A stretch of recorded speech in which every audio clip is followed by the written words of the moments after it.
আমি আপনাদেরকে একটু জনতার কথা শোনাবো। এখন জনগণ যে এসেছে, মানুষের স্বতঃস্ফূর্তভাবে এসেছে মানিক মিয়া এভিনিউতে, কেন এসেছে তাদের মুখ থেকে একটু আমরা কথা শুনি।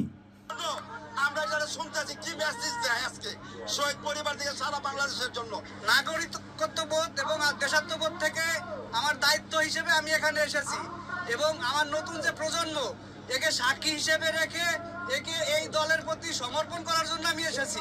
আমি আসছি এদেরকে সমর্থন করতে, এদের সাথে থাকতে। আমার ছেলে তো আর পাই নেই, এখন নতুন পার্টি করতেছে, এদের সমর্থন করতে। আপনারা যে সাক্ষাৎকারটি শুনেছিলেন এর মধ্যে একজন পিতা তার ছেলেকে 12 বছর আগে গুম হয়েছে, গুম হওয়া ছেলেকে ফেরত পান নাই, তিনি সর্বশেষ কথা বলেছেন।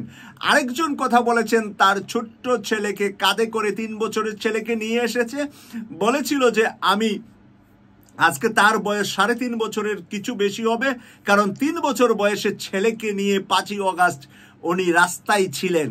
আর আজকে আবার ছেলেকে নিয়ে সেখানে এসে বললেন যে আমি নতুন প্রজন্মকে পরিচয় করাতে আসছি। তারা কারা? তারা কারা? তারা তোমার ভাই ছাড়া নাকি এই দেশকে স্বাধীন করেছে 24-এ। প্রিয় দর্শক, এরকম উৎসাহ উদ্দীপনা মানুষের ভিতরে জাগরণ হয়েছে কি শুধু শুধু, নাকি এই তরুণদের পিছনে রয়েছে বিশ্বের বিভিন্ন দেশে বসবাসকারী বহু শক্তিশালী সুপুরুষ? কাপুরুষ নয়, সুপুরুষ। কোন সুপুরুষ? যেই সুপুরুষদের ডাকে আপনারা সোশ্যাল মিডিয়ার ডাকে নেমে এসেছিলেন 5ই আগস্টে স্বৈরাচার হাসিনা বিদায় নিতে বাধ্য হয়েছিল। সেই বড় বড় রাঘব বোয়াল, যেই রাঘব বোয়াল অর্থ 2 রকম বোঝা যায়। একরকম হলো খারাপ রাঘব বোয়াল, আরেক রকম হলো মিজানুর রহমান আজহারি যেরকম একটা ভালো রাঘব বোয়াল, তার বক্তব্যটা পজিটিভলি মানুষ শোনার জন্য যায়। অনুরূপ সোশ্যাল মিডিয়ার অ্যাক্টিভিস্ট এবং বাংলাদেশের মিডিয়া, প্রিন্ট মিডিয়া থেকে শুরু করে বড় বড় শক্তিশালী মানুষগুলা এই ছাত্রদের পিছনে কাজ করছে এবং ছাত্রদেরকে সামনে নিয়ে আগামী নির্বাচনকে একটি কন্টেস্টপূর্ণ নির্বাচন জনতার সামনে মানুষ উপস্থাপন করবে। আমি আরেকটু আপনাদেরকে ওখানে উপস্থিত জনতার কিছু কথা শোনাচ্ছি। জুলাই আহতরা ক্র্যাচে ভর দিয়ে কেউ কেউ জাতীয় পতাকা হাতে, কেউ বা নতুন দলের ব্যানার নিয়ে জাতীয় সংসদের সামনে জড়ো হয়েছে নতুন রাজনৈতিক আকাঙ্ক্ষা নিয়ে। স্লোগান আর মিছিলে জাতীয় সংসদ এলাকা হয়ে উঠেছিল নতুন বাংলাদেশের প্রতিচ্ছবি। ছাত্রদের দলকে শুভকামনা জানানোর পাশাপাশি নানাবিধ চ্যালেঞ্জের কথাও বলছেন আত্মপ্রকাশ অনুষ্ঠানে যোগ দেয়া শুভাকাঙ্ক্ষীরা।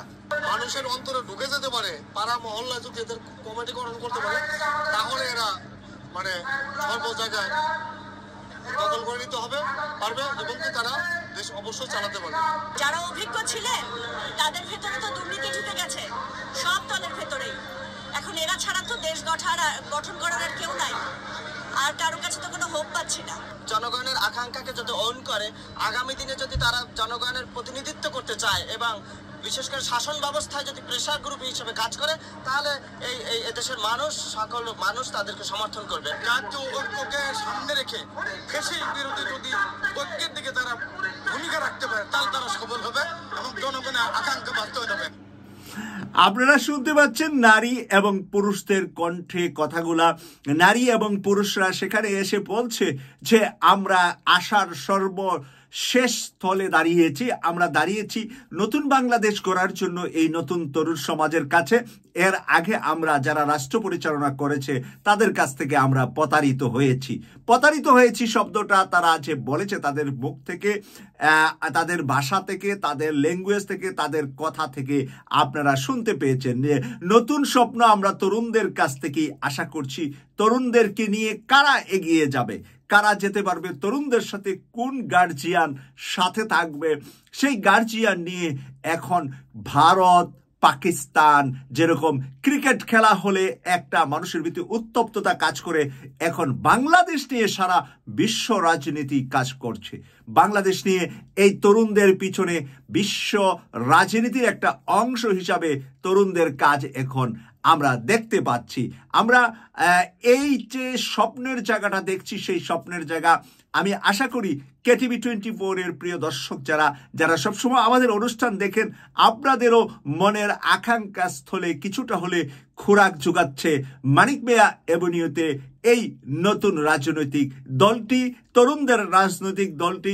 আমি তরুণদের রাজনৈতিক দলকে সমর্থন করি বা না করি, আপনারা বসে থাকবেন না, কারণ আপনারা দেশকে যারা স্বাধীন করেছেন রাস্তায় থেকে, তাদের একেবারে স্বাধীনতা অর্জনের ফসল যেহেতু ঘরে এখনো আপনাদের পৌঁছে নাই, ফসলটা নিয়ে যে কোন শকুনের এখন টানাটানি করছে। আপনারা দেখছেন যে ডাক্তার পিনাকি ভট্টাচার্যের ভিডিওতে আমিও যেখানে কথা বলেছি যে বিষয়টা নিয়ে, আমাদের ইলিয়াস হোসেন ভাই সাংবাদিক যেভাবে কথা বলছে এবং সোশ্যাল অ্যাক্টিভিস্টরা যেভাবে কথা বলছে, বর্তমান সময়ে শকুনের থাবায় পড়ে আছে বাংলাদেশের রাজনীতি। কে কার ঘরে নিবে, আসলে কে নিজের ঘরে নিচ্ছে না অন্যের ঘরে নিয়ে দিচ্ছে, এটাই হলো বর্তমান সমস্যাটা হলো আপনি বাংলাদেশকে ওন করেন কিনা, বাংলাদেশকে বিশ্বাস করেন কিনা, বাংলাদেশকে ভালোবাসেন কিনা, বাংলাদেশের নাম নিয়ে রাজনৈতিক দল করেছেন, কিন্তু আপনার পিছনে যদি অন্য কোনো দেশ থাকে, অন্য কোনো দেশ ক্ষমতা আপনাকে দিয়ে পরিচালিত করে, সেটা বাংলাদেশের মানুষ মেনে নেবে না। এবং বাংলাদেশের সেই পরিবেশ পরিস্থিতি আর 5ই অগাস্টের পরে নাই। এরপরে যেতটুকু দেখিয়েছিল 5ই অগাস্টের পরে, 5ই ফেব্রুয়ারিতে বোলডেজার বাহিনী যখন সারা বাংলাদেশ ব্যাপী নেমেছে, 32 নম্বর সহ বোলডেজার বাহিনী যখন এখন রেডি আছে, প্রয়োজনে গোপালগঞ্জে বোলডোজার যাবে যখন ঘোষণা হয়েছে, তখন দেখেন সাপের মতো সোজা হয়ে যাচ্ছে অন্তর্বর্তীকালীন সরকারে থাকা বিভিন্ন উপদেষ্টারা, সচিবরা, পুলিশ অফিসার, ডিবি, র্যাব, সব জায়গায় কিন্তু এখন সোজা হয়ে কাজ করা শুরু করে দিয়েছে। ওই বোলডোজার বাহিনী যদি এই ছাত্রদের পিছনে কাজ করে, তাহলে আগামী নির্বাচনে একটি খেলা হয়ে যাবে বলেই আমি মনে করছি। আল্লাহ হাফেজ, ভালো থাকুন সবাই।